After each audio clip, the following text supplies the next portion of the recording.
In today's era of social media, everyone wants to be famous or become a celebrity, and people are willing to do anything for that fame.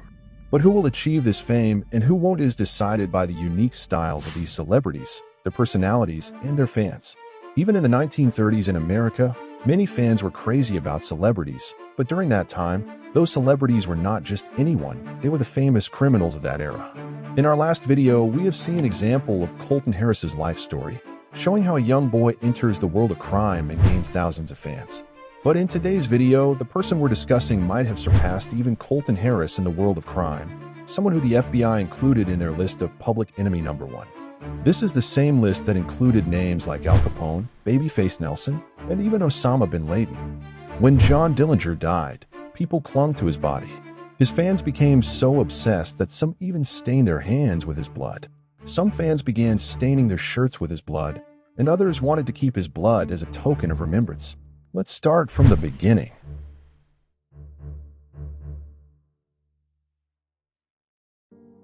In 1930s America, many people achieved fame in the world of crime, becoming known as criminal celebrities.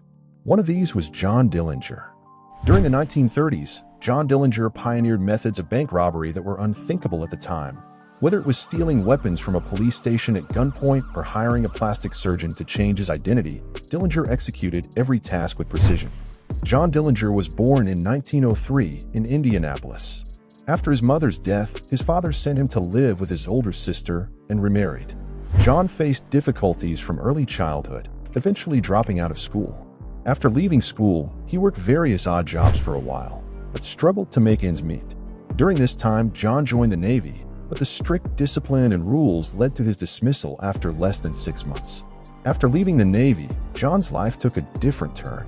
In 1924, at the age of just 21, he was caught stealing from a grocery store and ended up in jail.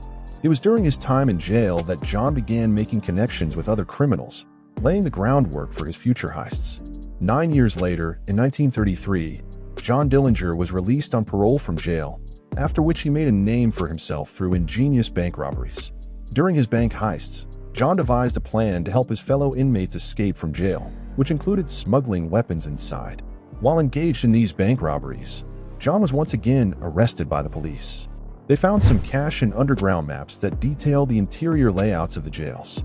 However, by that time, some of John's jailmates had already escaped from jail, while others had been released on parole. After escaping from Indiana State Prison, Dillinger's associates, such as Harry Pierpont, Charles Mackley, and others, devised a plan to free Dillinger from jail. Pierpont, Mackley, and other gang members traveled to Lima, Ohio, where Dillinger was imprisoned. On October 12, 1933, the gang members arrived at Allen County Jail, posing as law enforcement officers. They claimed to have come to transfer Dillinger to Indiana authorities.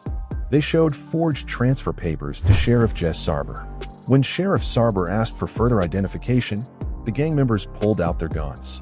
They demanded the keys to the cell, but Sheriff Sarber resisted. In the ensuing struggle, the gang shot Sheriff Sarber, who doesn't survive. After John Dillinger and his gang's daring jailbreak, they began a series of bank robberies across the Midwest.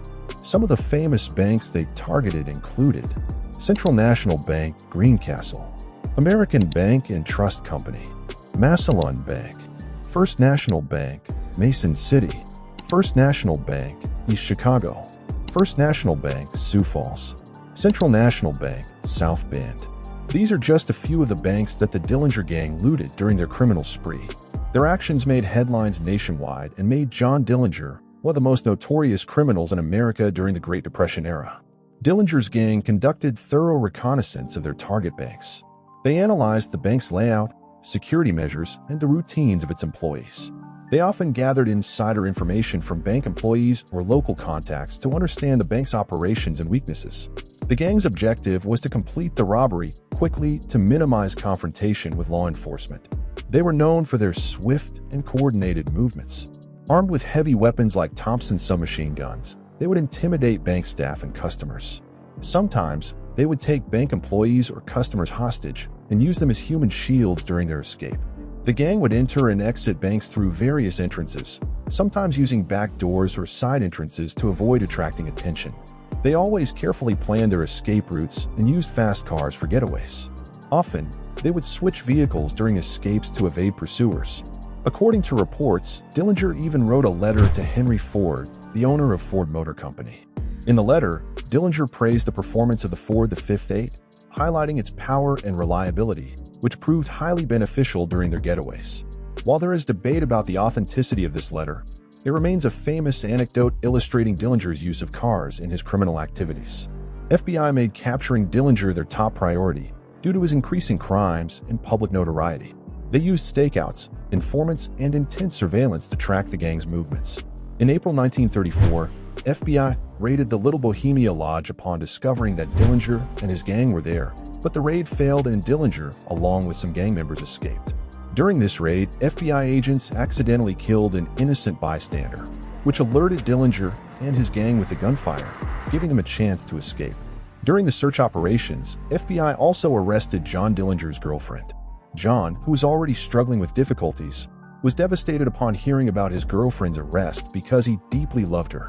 Evelyn Frechette somehow managed to send a message to John warning him not to attempt a jailbreak, as it could lead to deadly consequences from the authorities.